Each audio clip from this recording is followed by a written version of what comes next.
but we do see live right now in Washington, D.C. We are hearing from Representative Hakeem Jeffries. The Trump administration itself acknowledges that the cost of turkeys has gone up 40% since last November. Grocery costs are through the roof, housing costs out of control, electricity bills through the roof.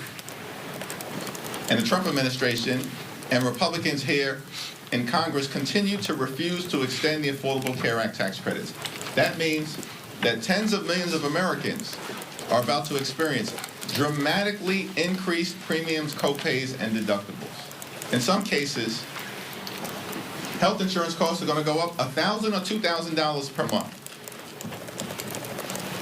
We have a cost of living crisis in the United States of America, and Donald Trump and Republicans haven't done a damn thing about it.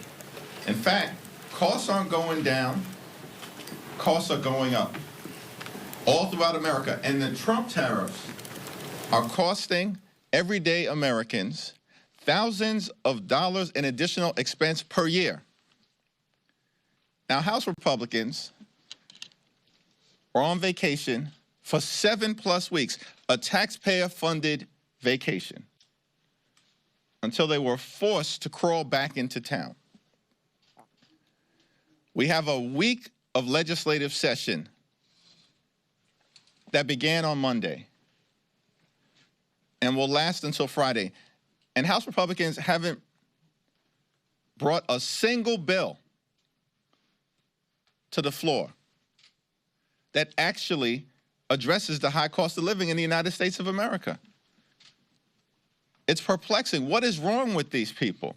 What did they not get from their shellacking 2 weeks ago all across America, up and down the ballot, in state after state after state, where the American people have made clear, we don't support Republican extremism. Republicans have done nothing to make our life better. And we're thankful for Democrats for continuing to lean in to driving down the high cost of living. And now we're in the midst of this healthcare affordability fight. And Donald Trump's response to it is, let's repeal the Affordable Care Act. No credible plan to make healthcare more affordable for the American people. Donald Trump's plan, adopted by House Republicans, is let's repeal the Affordable Care Act, and we're going to continue to refuse to extend tax credits that make healthcare more affordable for working-class Americans, middle-class Americans, and everyday Americans. House Democrats are going to continue to stand on the side of the American people.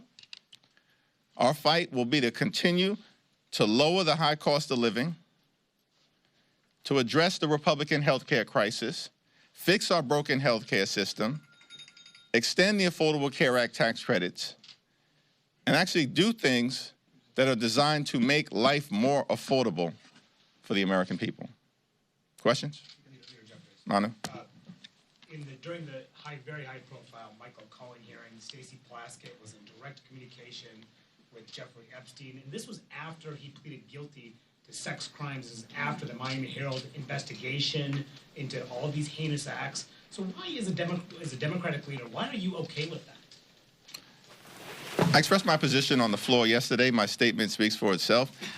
In a bipartisan way, the resolution that was introduced targeting Stacey Plaskett was defeated. And it was defeated for several reasons, including the fact that it was a dramatic overreach related to throwing her off her committees.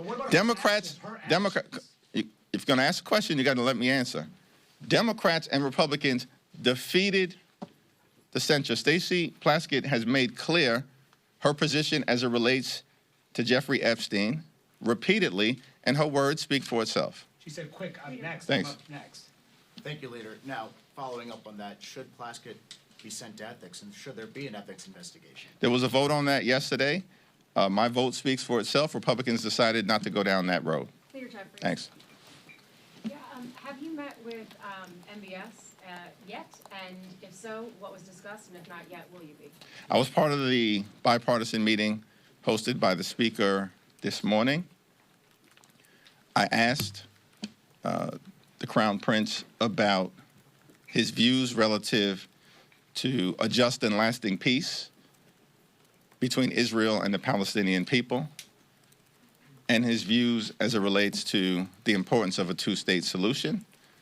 The Crown Prince reiterated his view that a one-state solution in Israel is impractical,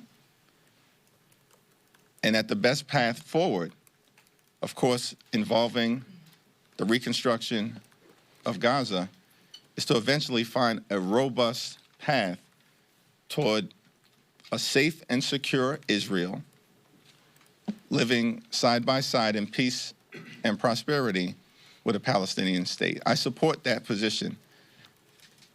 I think we'll continue to stand by the special relationship between our two countries. It's incredibly important.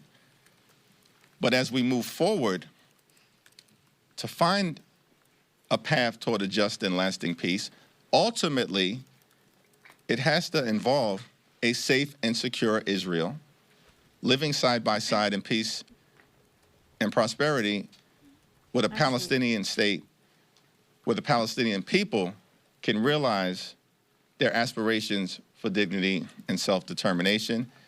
Crown Prince reiterated what he has said publicly, his commitment toward finding that path forward. And was Jamal Khashoggi mentioned at all in his murder? It wasn't mentioned in the conversations that I was a part of throughout the meeting. Leader Jeffries. Okay. Thank you, Mr. Leader. Leader Schumer told reporters yesterday that he consented to adding the Senate phone records provision that the House will vote on tonight to repeal. He said that he wants to make sure that at least Democratic senators will protect sure that at least Bondi and others who might go after them later on. Were you previously aware of Schumer's consent, and what's your reaction to it given your opposition to the provision? No, and I haven't had the conversation with Leader Schumer. What I can tell you is that during the Rules Committee that House Republicans had last week, they expressed their outrage.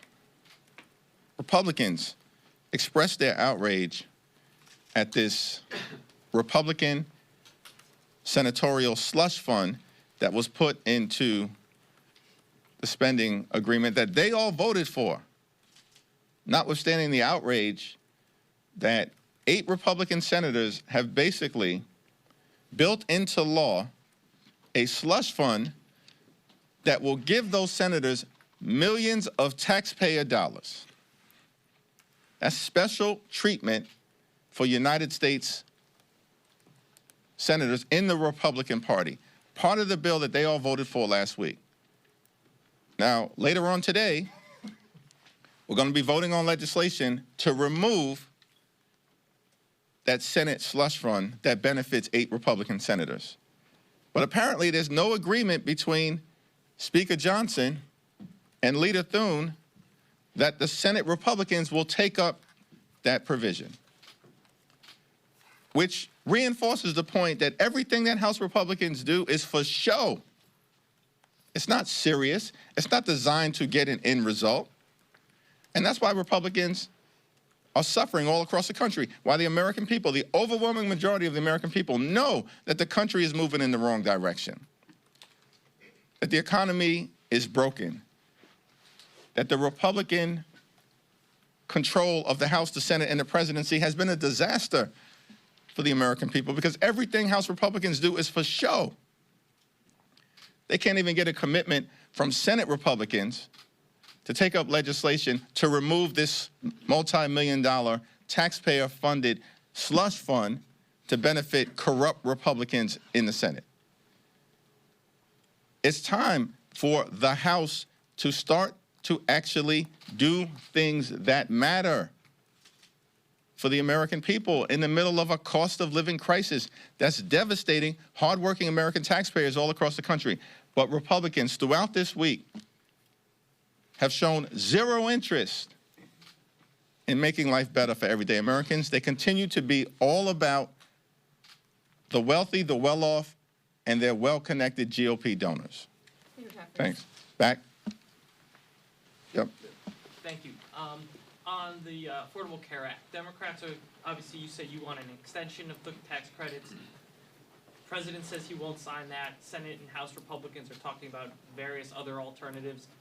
Is there a potential for compromise here? And if so, where does that originate from? Because it seems like the parties are talking past each other. Right? We're in the middle of open enrollment right now. So tens of millions of people all throughout the country realize that their health insurance premiums are skyrocketing because of the Republican refusal to extend the Affordable Care Act tax credits.